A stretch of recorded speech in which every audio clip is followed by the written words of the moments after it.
And dark forests and hidden castle ruins might remind you of times long ago. Still, some ghost stories and legends have survived, over centuries, and they're still being told today. Recently, ghost hunting and paranormal research has spiked in popularity, and so the people are once again flocking back to these ancient spots in hopes of catching a glimpse of the other side. Here are some ghosts, or Geister, of Germany. What is the most famous one, at least here in the United States, Vincent? That would be the poltergeist. Absolutely. Or noisy ghost or noisy spirit. It is a type of ghost or spirit that is responsible for physical disturbances such as loud noises and objects being moved or destroyed. Mm-hmm. They are reportedly capable of pinching, biting, hitting, and tripping people. Most accounts of poltergeist describe the movement or levitating of objects such as furniture and cutlery, or noises such as knocking on doors. They have traditionally been described as troublesome spirits who haunt a particular person instead of a specific location. Such alleged poltergeist manifestations have been reported in many cultures, not only in Germany. Oh, absolutely. It seems like every country has adopted Germany's poltergeist, and I believe we have poltergeist activities sometimes here at the jail too. Then there is the Nazia, forgive me, Nazia in German folklore. Okay, what this is a supernatural being, and it's similar to a vampire. It's often tied to suicides or accidental death. Now, the Nazia awakes after death and often attempts to devour its living family members, but sometimes it consumes its own flesh in the grave. Powers include causing death by casting a shadow on the living or by ringing church bells, killing everyone within hearing the church bells. How horrifying is that? I guess that's a vampire type of ghost. Basically. Yes. Now, there is the Wiedenganger, which means backcomers. Some even say a walking corpse, similar to that of a zombie, sort of kind of like. It is said a dead person can become a Wiedenganger when he is evil or dies in a natural death, or simply because he does not know that he is dead. The Wiedenganger can come out of the ground and disappear into it again. Some of the more evil Wiedengangers also kill humans and animals. The bodies of their victims do not show any wounds, but simply turn blue and stiff. So that's kind of like zombie ghosts. Kind of like zombies. Yeah. And then, of course, we have the doppelganger. And I'm sure a lot of people are familiar with this term. It's talked about here. It's kind of unique among other ghosts. The definition of this type of ghost is actually found in the name doppelganger, meaning double goer. This ghost has the ability to project itself in more than one place, hence the meaning of its name. Now, as far as anyone knows, no other ghost type has this kind of ability. But the real unique quality of the doppelganger is that, the person it projects to others can still be alive. So it's said that if you see your own doppelganger, you will be met with death. Unless one is German, then kobold is not exactly a household term when it comes to the paranormal. Like a poltergeist, the kobold is a mischievous little spirit playing tricks on humans and doing things to unsettle whoever is occupying its space. Kobolds can be malevolent or benevolent, depending on circumstances, very chameleon-like.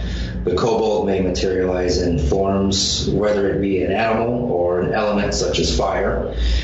In German folklore, there are even different kinds of kobolds, some even taking up residency in homes and bringing wealth to the owners. We need some of those.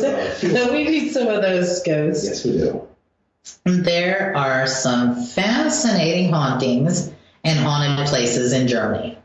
The Black Forest in Germany, it sprawls along the Rhine River, and it's literally a place of legend. The dense wooded area is filled with pine and fir trees, and it's actually the setting for many of the Brother Grimm's fairy tales. Sunlight is mostly blocked by the trees in the Black Forest, giving it a nightmarish feeling, making it the perfect location for hauntings and paranormal activity. The forest is apparently home to nymphs, a headless horseman, and a ghost of a king who kidnaps young maidens who dare to wander alone. Witches allegedly practice their dark arts here, and some believe, get this, a pack of werewolves lurk in the depths. I'm sorry, the werewolves is stretching it a little, I think. Well, then we have the Babenhausen, did I say that right? Babenhausen Barracks, now a museum. The ghosts of German soldiers, some in World War II era uniforms, have been reported. Lights are said to turn on and off by themselves, and voices are heard in the basement. Footsteps and commands are allegedly heard at night, supposedly without physical cause. Legend has it that if a soldier happens to visit the museum, pick up a telephone, a woman will be heard at times talking backwards, neither in German or English. Wow. The town was site of a witch burning at the stake in the 19th century, and her ghost is said to have seduced and killed several German soldiers since then. Wow. There's a lot of seducing and like the prostitute place and stuff in these other countries. I mean, where are those stories here in the United States? Okay, here's another haunted place, and it's called the Kahn Barracks in Schweinfurt. Now, this is a site of old Nazi hospital psych ward and a Nazi dining facility. Those are used as barracks for U.S. Army soldiers. Now, 2 separate occasions occurred at least 2 years apart with 2 people unknown to each other. They used the same room and had the same haunting dream. Okay, this is pretty weird. The soldiers were asleep in their beds. In a room right above them was what they call a drainage room. Now, a drainage room back in the day was where they would drain bodies of the blood before there was embalming. So that's kind of gruesome, right? Yeah. Now, a Nazi soldier in the dreams, a Nazi soldier was standing over their bed looking down at them and making comments to a nurse that is standing beside him, and this nurse is covered in blood. She has a sad face. The Nazi orders the nurse to do something which is spoken in German, so the soldiers didn't know what she, was being told to do. All of a sudden, the nurse chokes the U.S. soldier, who then wakes up out of the dream. Now, these 2 soldiers never met before, and they both confess their story, and they swear the truth of, behind the stories. Other rumors are of a anti-abortionist woman who carries around a fetus and walks along in the hallway there. Nice. Yeah, that's kind of gruesome. Then, in Dresden, throughout this entire town, many people hear the screams and moaning of unseen women and children.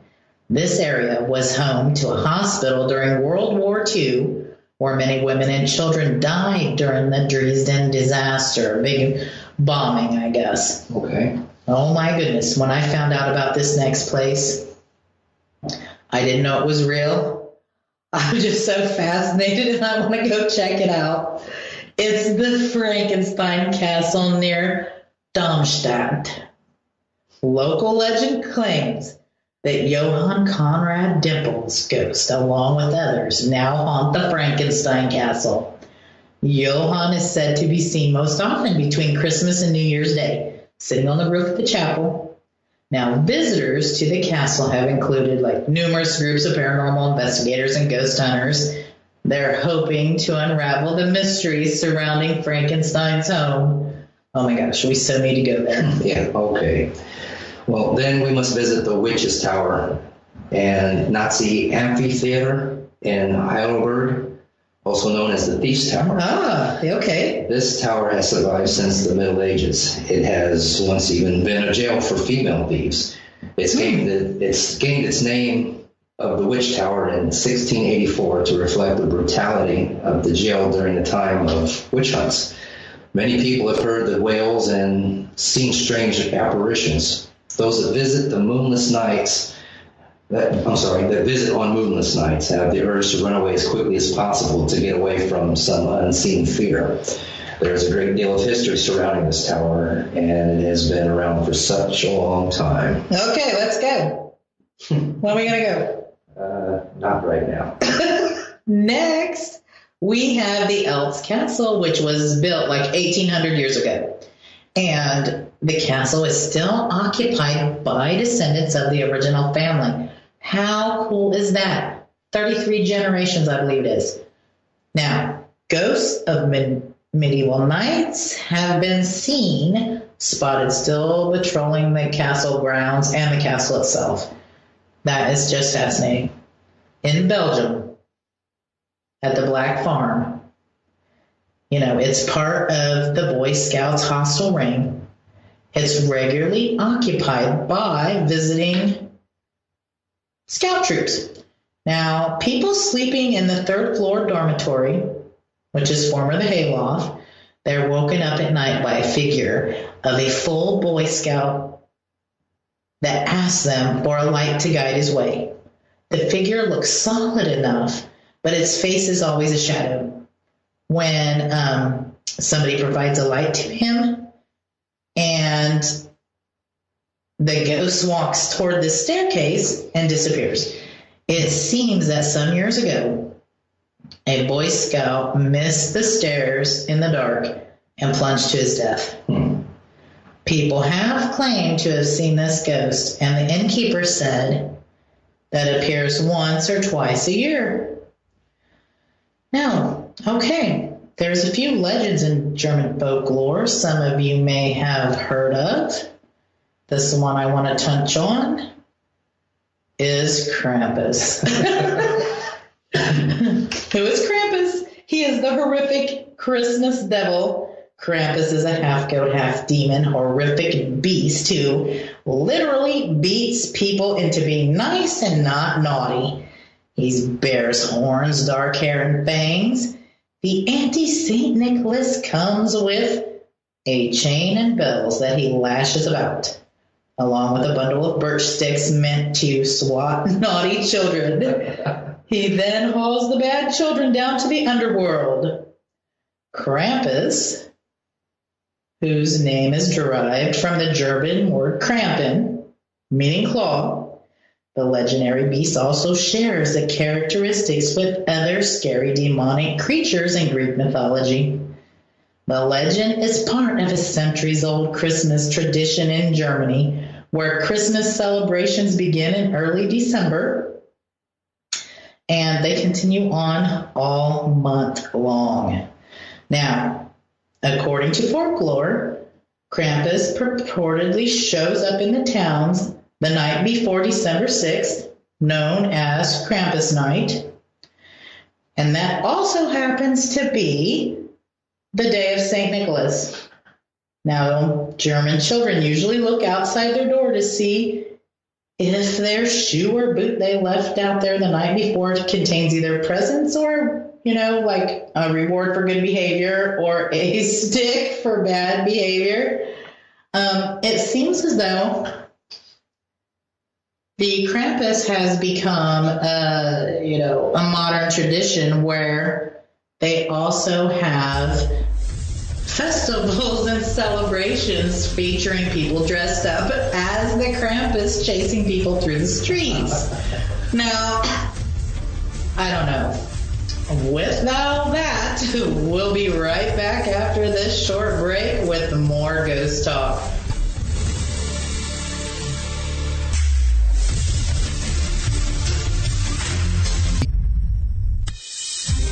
since 1948.